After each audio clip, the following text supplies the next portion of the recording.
same way struggling with distinctions and what they mean and what the issues are, as much as Arendt would, and as I saw happen today. So that's what was interesting today, is that Arendt had the great virtue of being able to work through distinctions that might seem that they're fine, but they weren't just academic.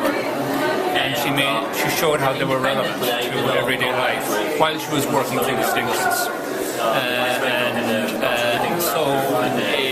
And that's what makes her Eichmann in Jerusalem, when she calls it a report on the banality of evil. You have to try and treat the report, because she has a lot of assessment, a lot of judgment, that a lot of people who call reports say you shouldn't be doing.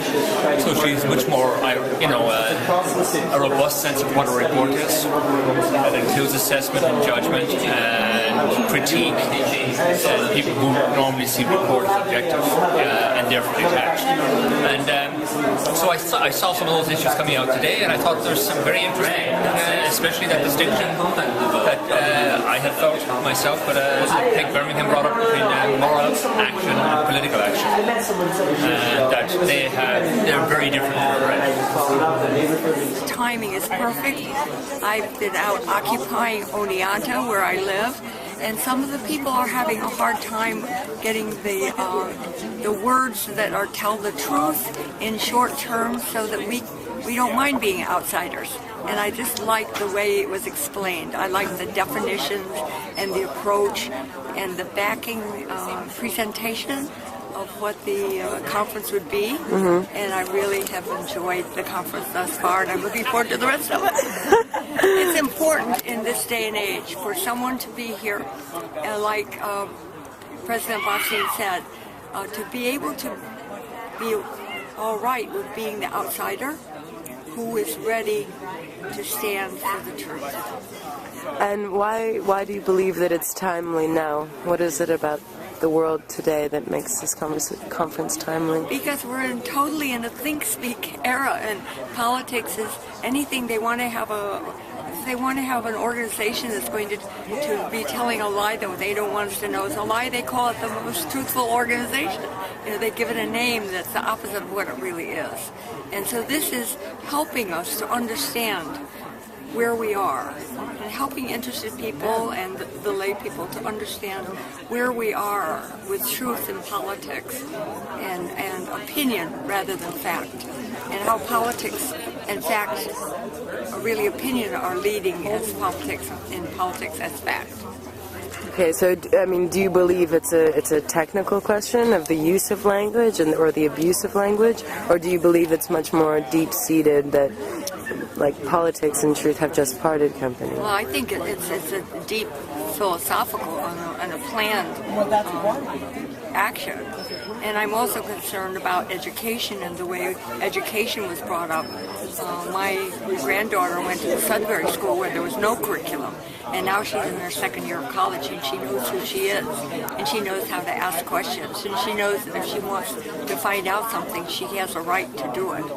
And the public school system is faltering in this way.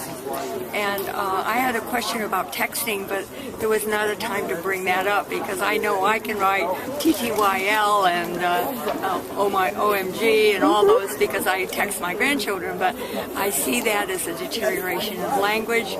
Maybe it's just another language. If it's another language, that's okay. If it's a deterioration of language, then it's not okay. Okay. So this is an awareness, and helps us to define what it is we're feeling inside, and haven't quite been able to define. And the next questions I would be asking this afternoon is, where are we going? How do we keep our society from collapsing? What is it we need to do in the area of language and truth? Okay. Yeah. Thank you.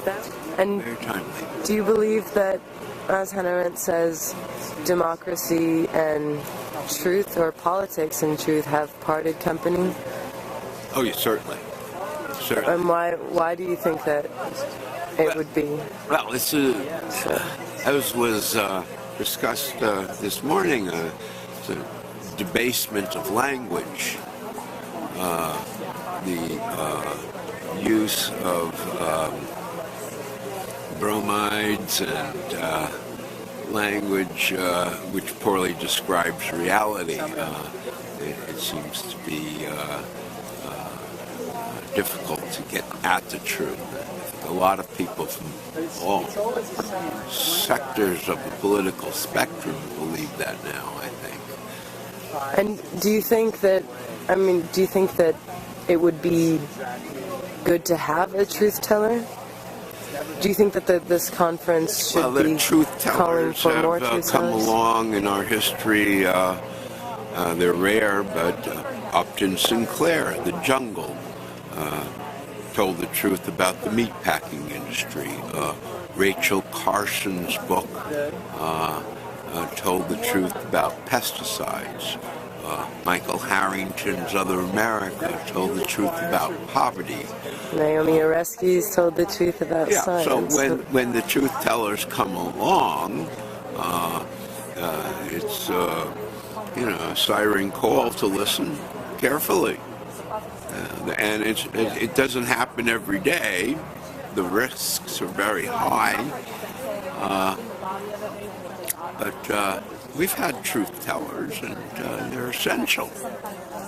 And do you believe that this conference is timely, but do you think it will change anything of the way people view politics?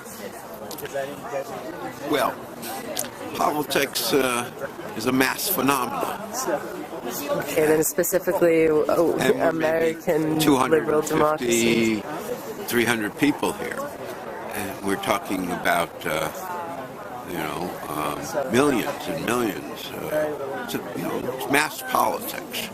So, to the extent that the people here are able to communicate to larger circles, it might have some effect on public opinion. But that remains to be seen. It's an open question, I suppose. Yeah, that's sort of almost rhetorical. Okay.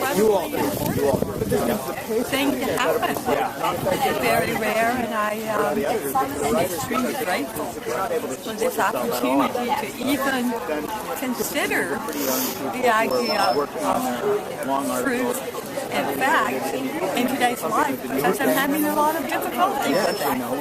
It's a daily dilemma, and finally somebody's talking about it. So that's I guess the question I just had, what did you think of the last lecture? I enjoyed it very much. Lewis Lapham is someone I've never known or followed, and I thought he was eloquent and disarmingly knowledgeable. I mean, he was able to drop names sprinkled throughout the last 3,000 years. Yeah. And do it in a way that made me think he had pretty well decided that there were a few stories he wanted to tell, and he told them. Thank you very much. And I mean, regarding the theme, what was your experience? I mean, at least with his opinion from the transition from print to digital media. Do you have any opinions on his view, or? I think he's right. So far, how's your experience been? I mean, what did you think of the first lecture? I thought it was pretty interesting. We're high school students, so it's kind of like a little bit above our heads at points. So like, I didn't really understand some of the people he was referring to. The quotes I thought were interesting. I thought the whole point of the lecture in general was pretty interesting. The whole, I feel like our whole society kind of doesn't really want to be told the truth, and that's why politicians kind of don't necessarily tell the truth, because people don't really want to hear it. And I don't really know exactly how we're going to fix that, but I feel like something has to be done. Yeah. Yeah, I agree with him. I think that at points it was a little difficult for us to understand because we are still high school students. But what I took from it was basically how important it is to always think objectively of whatever is put in front of you, especially now at the age that we're in. Like, we're going to be 18 soon, so we'll be voting in the next election. Hopefully, most of us will be. So it's always important to consider like truth and I mean, just to be able to approach a situation with a valid opinion, I guess. Okay.